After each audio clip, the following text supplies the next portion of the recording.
করণনাথ জীবিতা শর্মার ইয়ে দিল আশিকার মুভির কিছু ইন্টারেস্টিং আননোন ফ্যাক্ট আমি ভিডিও লাস্টে শেয়ার করবো। সাথে সাথে এই সিনেমার বাজেট কত, বক্স অফিসে কত কালেকশন করেছিল, বক্স অফিসে কি বডি টেনেছিল তাও শেয়ার করবো। পার্সোনালি এই সিনেমাটা আমার কেমন লেগেছে তাও তোমাদের সাথে শেয়ার করবো। স্কিপ না করে ভিডিওটা পারলে পুরো দেখো, আশা করছি ভালো লাগবে। আর যদি ভালো লাগে তাহলে অবশ্যই একটা লাইক করে দিয়ে যেও। So friends, welcome back to my channel. আজ 20 সেপ্টেম্বর 2025 শনিবার।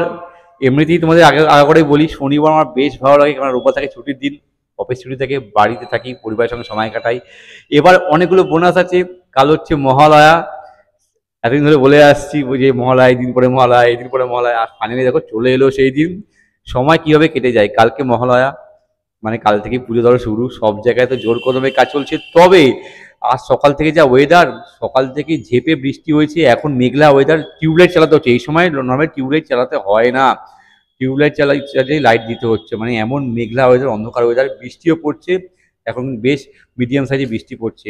এরকম বৃষ্টি পড়লে বস পুজো তো মুশকিল আছে।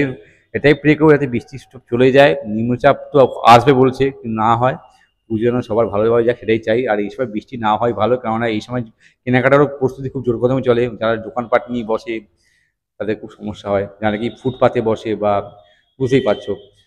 তো যাই হোক, তবুও পুজোর আমেজ, খুশি আমেজ। কালকে থেকে এক জায়গায় বেরানো, কালকে বেরাবার প্ল্যান আছে, এই শ্রীভূমি প্যান্ডেলটা দেখবার ইচ্ছে আছে বন্ধুর সাথে।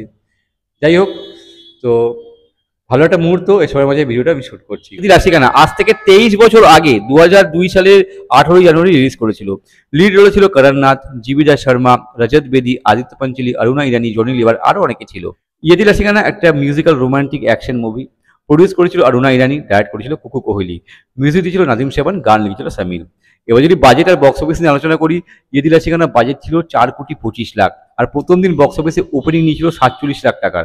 প্রথম উইকে শেষে কালেকশন ছিল 2,57,00,000। আর এই মুভিটার overall net India life time collection ছিল 6,22,00,000, বক্স অফিসে অ্যাভারেজ হয়েছিল। আর ওয়ার্ল্ড ওয়াইড গ্রস কালেকশন ছিল 11 কোটি। এই সিনেমাটা অ্যাভারেজ হলো ওই 2002 সালে এই বডির মানে একটা হিট বলতে পারো। এই সিনেমাটা বাজেট তো রিকভার করেছিলই, আর ভালো প্রফিট করেছিল।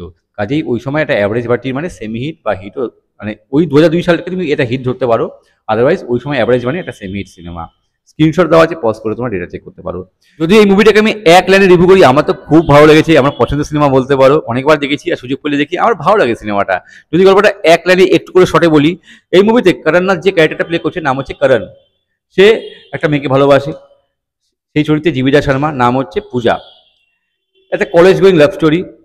এবার পূজা তার দাদার সাথে থাকে, মানে সে হোস্টেলে থাকে, তার একটা দাদা আছে, দাদা বোন খুব মিল, দাদা বোনকে খুব ভালোবাসে। দাদা হচ্ছে একটু নেগেটিভ শেডের ক্যারেক্টার, বেআইনি কাজ করে। তার বস হচ্ছে আদিত্য পঞ্চলি, আর দাদার রোল হচ্ছে রজত বেদি। এবার ঘটনাক্রমে এরা দুজন ভালোবাসে, ইভেন করণের পরিবার মেনেও নেয়। কিন্তু সমস্যা হয় তখন যখন নাকি মানে রজত বেদি আর হচ্ছে আদিত্য পঞ্চলি এরা দুজন মিলে একটা প্লেন হাইজ্যাকের প্ল্যান করে, একটা যে হাইজ্যাক করবে বলে। কিন্তু রজত বেদি জানে না যে তার বোন সেই প্লেনে ট্রাভেল করবে। এবার যখন প্লেনটা হাইজ্যাক হয়, তার বোন ওখানেই থেকে যায়, সেটা তো সে জানতো না। এবার কি হয় বস, প্লেন তো হাইজ্যাক হয়েছে, পূজা তো সেই প্লেনে আছে।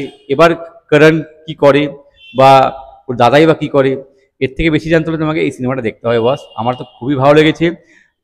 করণনাথ আর জীবিতা শর্মার রোমান্টিক পোর্শনটা বেশ ভালো সিনেমাতে, এদের যে বন্ডিংটা খুব সুন্দর, এদের কেমিস্ট্রি আমার বেশ ভালো লেগেছে সিনেমাতে।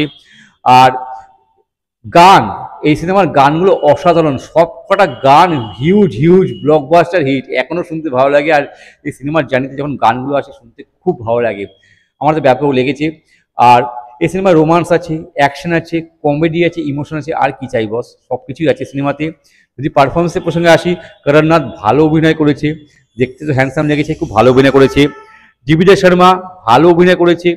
আর এটা সেকেন্ড সিনেমা, কিন্তু মনে হয়নি তার এটা সেকেন্ড সিনেমা। ম্যাচিওর অভিনয় করেছে, খুব ভালো পারফরমেন্স দিয়েছে।